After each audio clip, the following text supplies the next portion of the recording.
Happy birthday sa'yo, Lady Tiwana. Pinaganda ko talaga. Oo, nasa bahay ako ngayon. Ano bang sasabihin ko sa'yo, ha? Ay, nako, congratulations. Balita ko magkakaroon ka na daw ng billboard sa... Hindi ko alam kung sa EDSA o kung saan man yan, ha? Pero narinig ko lang yan kay Aisa. Sana totoo. Wow, proud na proud talaga ako sa'yo kasi narating mo na yung pangarap mo, yung totoong broadcasting student. Talagang nasa puso mo na. Ibang-iba ka. Dati nahihiya ka pa magsalita, pero ngayon, ayan na.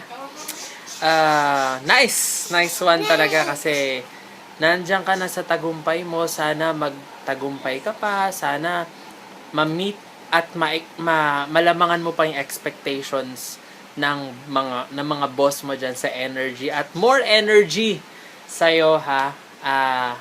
Hindi ko alam kung ilang taon ka na. Ayoko rin naman tanungin eh. Anyway, ha, happy birthday. Oo, plinano to ni Lovey Dubs mo.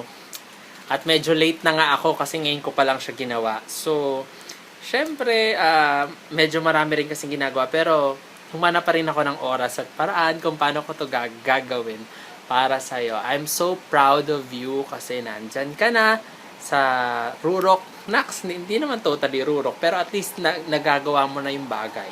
At natutulungan mo na sina Tito at saka si Tita. At miss ko na rin yung manok ni Tita na nagdala ka pa dati yata sa school. So yun, more blessings to come and more birthdays to come para sa'yo. Ha? Happy birthday. Mahal na mahal kita bilang kaibigan. Ha? Sana mahalin mo rin ako. Anyway, happy birthday sa'yo, Jazz. Lady Tiwana ng 106.7 po.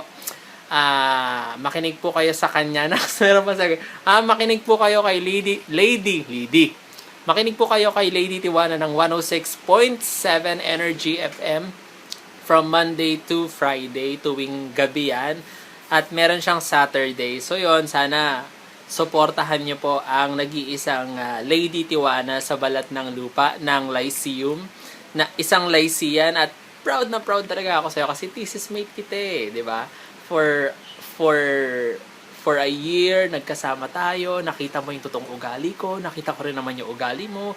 Well, kilala mo naman ako. Basta yun, ang dami ko nang sinabi, no? Sana matuwa ka sa mga sinabi ko ngayon at sana i-value mo yung mga taong nasa paligid mo palagi.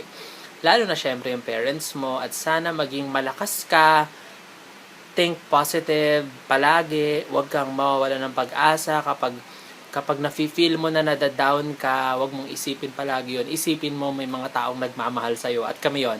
Again, happy birthday sa'yo. I love you. Mwah!